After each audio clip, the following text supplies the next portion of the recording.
Alright, so I decided that I didn't want to make things too easy for myself, and I would do a show where each month I do a different challenge and try to go and complete that challenge within the month. And so for the first month, I decided what better to go and do than a Nuzlocke of Pokemon Shield, because I've never done a Nuzlocke run before.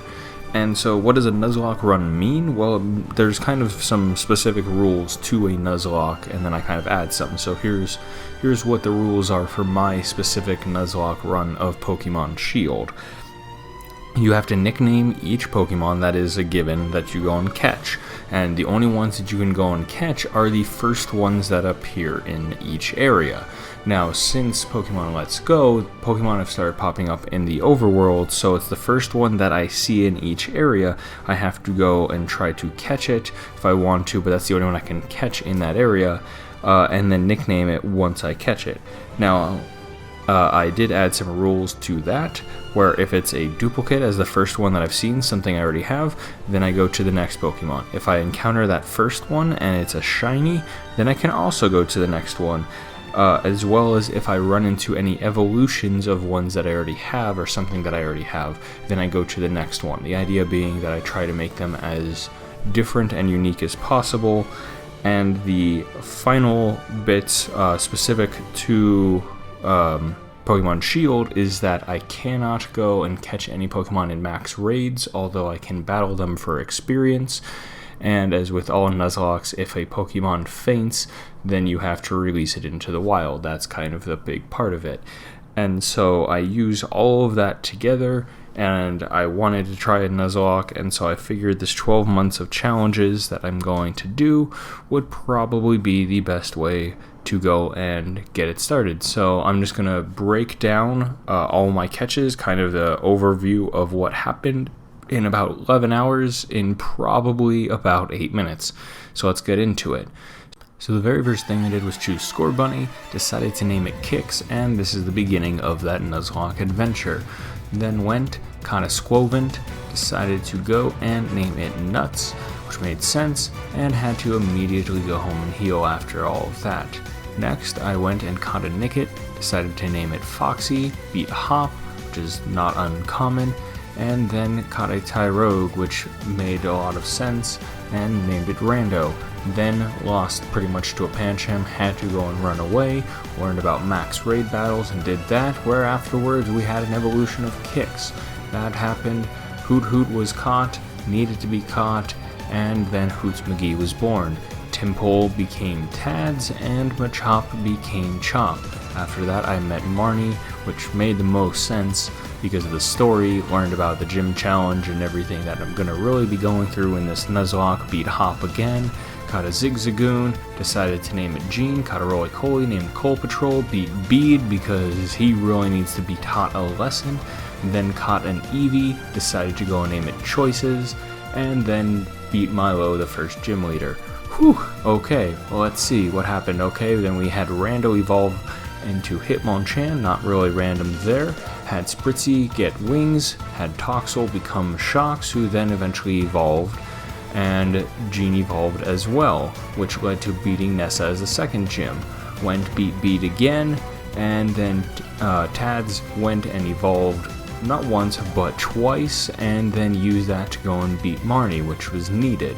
Then used Tads to go and beat the third gym. Choices evolved into Espeon, Maracactus got caught named Pokey, then Kix evolved again, Hop was beaten again, surprise there, and then the fourth gym got beaten, Bede got beaten, everyone's getting beaten now, Impidimp got caught, decided to name it Trix, then we went back for training. That had to happen, which led to Gene evolving, Trix evolving not once but twice, and then decided to connect Vanillite, named it Cone, and then beat Opal as the 5th gym leader, beat Hop again because it's bound to happen, caught a Galvantula, which then got named to Parker, then Parker died.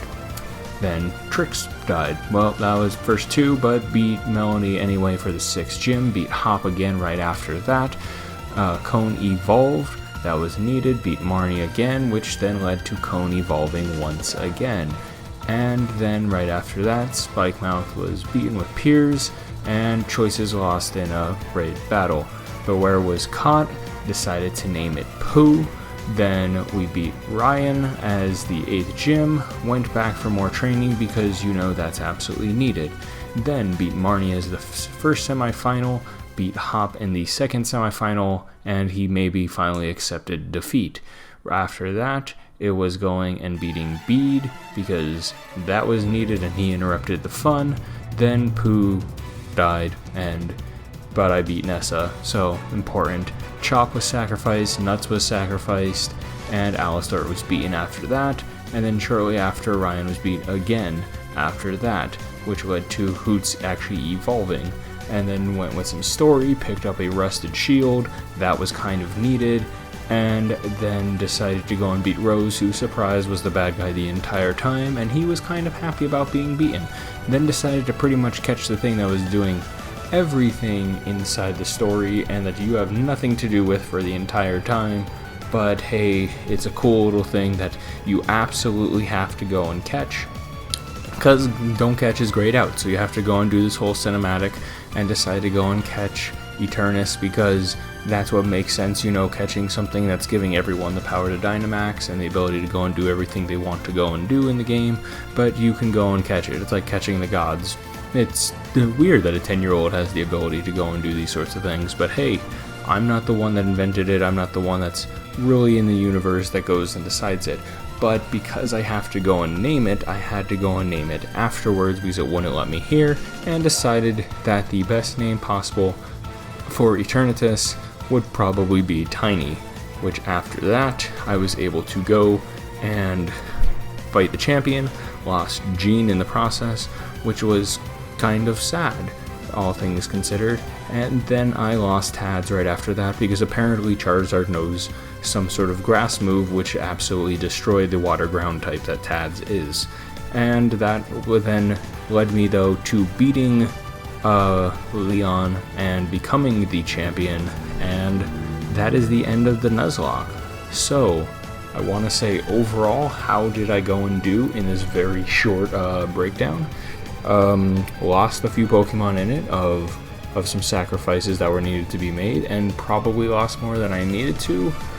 Overall, it was a lot of fun. It definitely was a bit nerve-wracking having to go and do a lot of grinding because it's not something that I typically go and do inside of the games, but I had a lot of fun doing it. Not that I'm ever going to do this challenge again because, again, Nuzlocks are ridiculous, and these were kind of rules that were changed specifically to go and fit inside of Pokemon Shield. I know some people will go and not do max raids and just do normal battles to go and power up.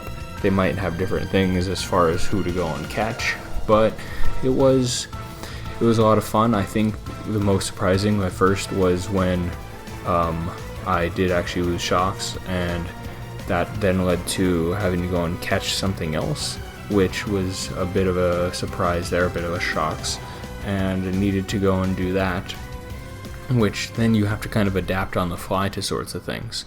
So overall, I think it was a lot of fun, and I can't wait to show what I have planned for month 2.